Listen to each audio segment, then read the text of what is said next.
Hello students, welcome to EduQuest. Before starting further, let's discuss APs first. AP, let your college knows that you have gained knowledge which corresponds to the major you want to choose. As AP involves college level studies, it ultimately helps in earning credits, saving a lot of dollars. Units and dimensions. So here units. To understand units, let's suppose I'm taking one example, say 5 meter. So you can see that meter, that is giving us an idea about length. If I write 5 second, that second is giving us an idea about time, and 5 kg is giving us an idea about mass. So we can say that this something, right, which is giving us an idea about the physical quantity, that something is called unit. So we can write this as the physical quantity, that is Q, N is the numerical value, and U is unit. So that unit is something which is giving us an idea about the physical quantity Q. In case if they ask to convert 5 meter in centimeter, we write 5 meter as 500 centimeter. But if you take 5 meter and 500 centimeter, both are giving us an idea about length. So 5 is basically Q1, that is N1 U1. Q1 is the length, 5 is N1, meter is U1, and Q2 is N2 U2. But you can see that Q1 is equal to Q2 because in both the cases that Q1 Q2 remains L.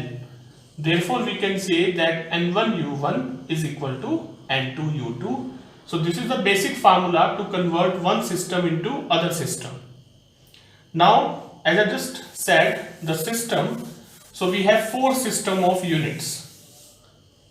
So in the system of units, the first system is SI, which is the Standard International System of Unit, which is applicable throughout the globe, like Newton, Joule, etc. Second is MKS, which is meter, kilogram, second.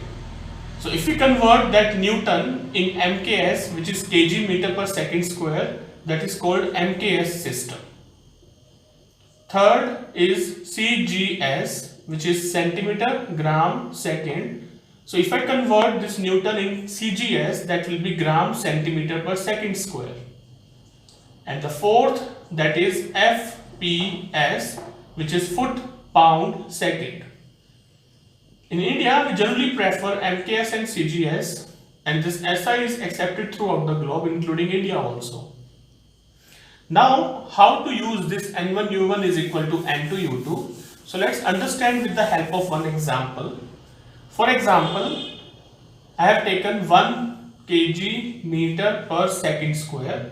In case if they ask to convert in gram centimeter per second square, so write N1, this is N1, this is U1, N2 we have to find, and that is U2. So N1 is 1, U1 is kg meter per second square, N2 we have to find, and that is gram centimeter per second square. Now 1 kg, that is 1000 gram, 1 meter, that is 100 centimeter per second square, and that is gram centimeter per second square. So that centimeter, gram and gram gets cancelled, and we get N2 as 10 raised to power 5. So it means we can say that 1 kg meter per second square is 10 raised to power 5 gram centimeter per second square. So this is how we use N1 U1 is equal to N2 U2 as a conversion formula, converting one system to other system. So that's all what we have in brief in units. Dimensions. Now what is a dimension? To understand this, let's suppose I have taken an example of force, which is mass into acceleration. Now the standard unit of the force is Newton, which is kg meter per second square, which we can write it as kg to the power 1, meter to the power 1, and second to the power minus 2. Now if I write kg as m, meter as L, and second as t, we get m to the power 1, and here this is 1, and here this is minus 2, and if we put this in bracket, we get the dimensions 1, 1, minus 2. So now what do you mean by the dimensions? Dimensions means the power of m, l and t. These powers, if I write separately, these powers are called dimensions. And why we put this bracket? This bracket signifies that we are talking about dimensional formula. So if we write MLT in the square bracket, that means this is a dimensional formula. And if we just talk about the powers only, that is called dimensions. And if I equate this with force, with the physical quantity, this part is called dimensional equation. So the difference is clear. Dimensions means the powers. Dimensional formula, if we write this in the square bracket, and dimensional equation means when you equate this with force. So now let's do some types of the dimensions. Types of dimensions. The first type, that is dimensional variable. Now what do you mean by dimensional variable? That means any physical quantity, the value of which is variable but does have some dimensions. For example, force, momentum, impulse, velocity, displacement, etc. all have some value, some variable value, but does have some dimensions. Like for force we have just discussed, that is m1 l1 t minus 2. For momentum, that is mass into velocity, which is m1 l1 t minus 1, like that. So that is called dimensional variable. Second is dimensional constant. Now what is dimensional constant? As the name suggests, the value is constant but does have some dimensions. Example, small g, the acceleration due to gravity, which is 9.8 meter per second square. So the value that is constant but does have some dimensions, which is L1 t minus 2. So the dimensions are 1 and minus 2. So that is called dimensional constant. Third, that is dimensionless constant. Dimensionless constant means the value is constant but does not have any dimensions. For example, pi, 1, 2, etc. So as you can see, like pi is 22/7, that is having a fixed value. 1, 2, these are also constants. So that is called dimensionless constant. And the fourth, the last one, that is dimensionless variable. Now the dimensionless variable means which has some value but that is dimensionless. For example, relative density. Relative density, which is density of the substance upon density of water. So as this is kg per meter cube upon kg per meter cube, that gives no unit and hence no dimensions. So that is called dimensionless, but the value is variable. Applications of dimensions. First application is conversion from one system to other system. So to understand this, let's suppose I have taken n1 u1 is equal to n2 u2.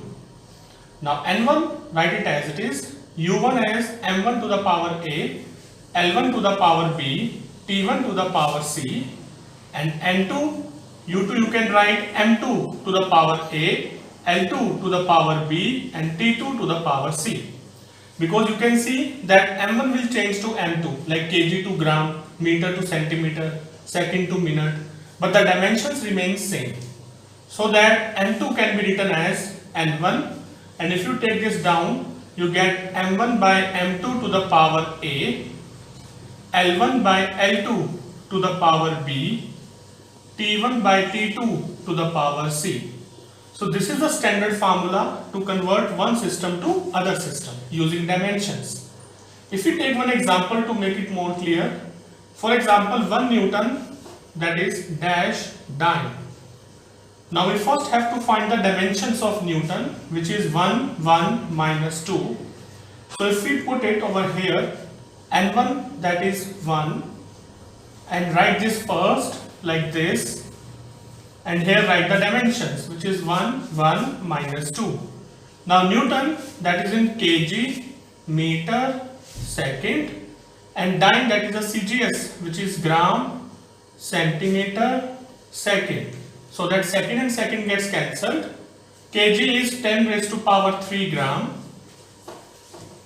Here meter is 10 raised to power 2 centimeter.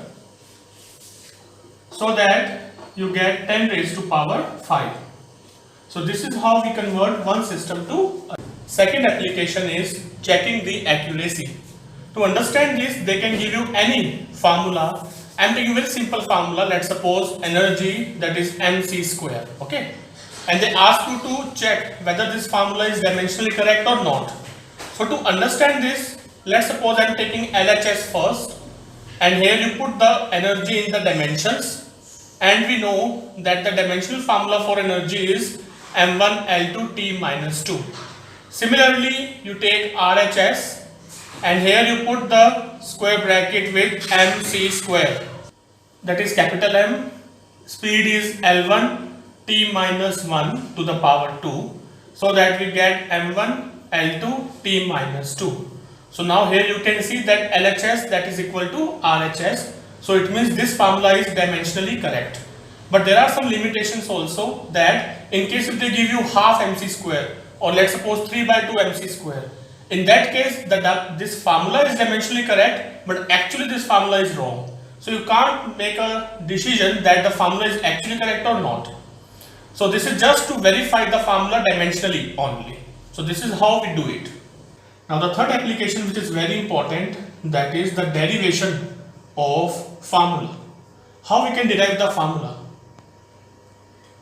Now they will give you some three quantities. For example, I am writing, say, energy, that is proportional to m, v, and let's suppose density. So E, that is proportional to m to the power x, v to the power y, and rho to the power z. Now to remove this proportionality, let's suppose a constant k is used, that is m to the power x, v to the power y, and rho to the power z. Now you just put the dimensions, which is m1 L2 T minus 2 with the bracket, and here m to the power x, L1 T minus 1 to the power y, and the density is mass upon volume, so m1 L minus 3 to the power z. So that you get m to the power x plus z, L to the power y minus 3z, and t to the power minus y, that is m1 L2 t minus 2. If you just compare the power, like m to the power 1, that is equal to m to the power x plus z. Similarly 2 with y minus 3z. Similarly minus 2 with minus y. So that you get y is equal to 2. So that if you put this value of y in this, you get z is equal to 0. And here you get x is equal to 1. So that the formula is coming E proportional to m to the power x, v to the power 2, and rho to the power 0. So that E is coming k m v square, where k is the constant of proportionality. Now here the limitation of this is you can't judge about this value of k, you can't find it out from this formula. Second, you can use this to maximum 3 quantities only. So I hope this is clear to you all. Thank you.